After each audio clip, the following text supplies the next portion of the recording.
Hi అండి, welcome to my channel Shravani spicy kitchen. నేను మీ శ్రావణి. ఇవాళైతే నేను సద్ద రొట్టె ఎలా చేసుకోవాలో చూపించేస్తానండి. సద్ద రొట్టె అంటేనే అందరూ అబ్బా చేయడం రాదు, సరిగ్గా కూడా రాదు అసలు అని అనుకుంటారు కదా.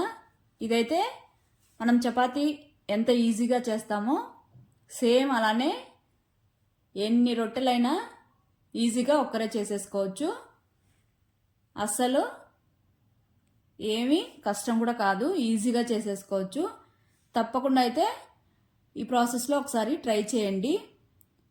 అస్సలు రాని వాళ్ళు కూడా ఈజీగా చేసేస్తారు కష్టం లేకుండా. తప్పకుండా అయితే ట్రై చేయండి. ఈ సద్ద రొట్టెకైతే ఏ కాంబినేషన్ అయినా చాలా బాగుంటుంది కర్రీస్. అలానే చపాతీ కంటే కూడా చాలా హెల్దీ కూడా. తప్పకుండా అయితే ఒకసారి ట్రై చేయండి. చూడండి, నేను ఇక్కడ చూపిస్తున్నాను కదా ఎంత స్మూత్గా ఉన్నాయో.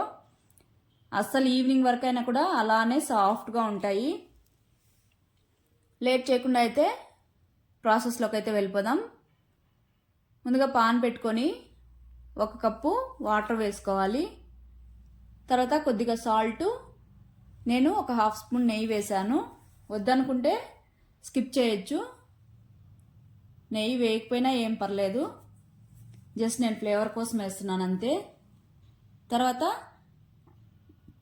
అదే కప్పుతో 1 కప్పు సజ్జపిండి తీసుకొని వాటర్ బాగా బాయిల్ అయిన తర్వాత మంటను సిమ్లో పెట్టుకొని పిండిని మొత్తం వేసేసుకొని బాగా మిక్స్ చేసేసుకోవాలి.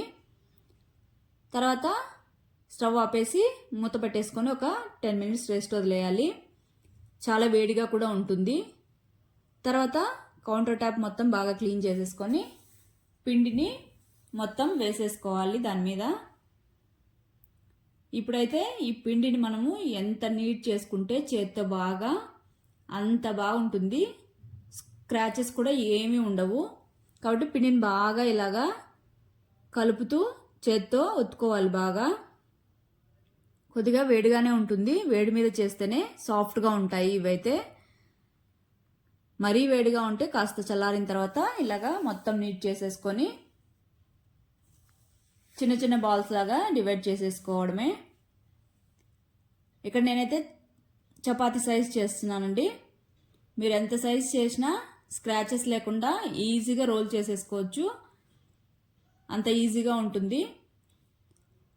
తర్వాత పొడిపిండిలో కొద్దిగా మిక్స్ చేసేసుకొని చపాతీలాగా ఎంత పలుచగా కావాలంటే అంత పలుచగా రోల్ చేసేసుకోవడమే. ఇక్కడ నేను చూపిస్తున్నాను కదా, చాలా అంటే చాలా పలుచగా కూడా చేసుకోవచ్చు. స్క్రాచెస్ కూడా ఏం లేవు చూడండి. బాగా వచ్చిన వాళ్ళైతే పిండిని వేసేసుకొని చేత్తోనే చేసేస్తారు. రాని వాళ్ళైతే ఇలా చేయడం చాలా బెస్ట్ అని నా ఒపీనియన్ అండి. మీరేమంటారో కామెంట్ చేయండి. ఇలా మొత్తం అని రోల్ చేసేసుకోవడమే. చూడండి అసలు ఎంత ఈజీగా ఉంది కదా. రోల్ చేస్తుంటే చపాతీ లాగానే ఈజీగా రోల్ చేసేసుకోవచ్చు. మీరైతే ఇది మిస్ అవ్వద్దండి, తప్పకుండా అయితే ట్రై చేయండి. చాలా ఈజీగా ఎన్ని రొట్టెలైనా ఈజీగా చేసేయచ్చు. తర్వాత అయితే అన్నీ రోల్ చేసేసుకున్నాక స్టవ్ మీద పాన్ పెట్టేసుకొని ముందుగా అయితే పాన్ అనేది బాగా వేడిగా ఉండాలి. అప్పుడైతే రొట్టెని వేసేసుకొని మరి వాటర్ని ఎక్కువ వేసేసేయకుండా క్లాత్ అద్దుకొని పిండేసుకొని పైన మొత్తం ఒకసారి ఇలాగా ప్రెస్ చేసుకుంటూ తర్వాత ఇంకొక సైడ్ కూడా అలానే చేసేసుకొని చూడండి ఫ్రై చేసేసుకోవడమే.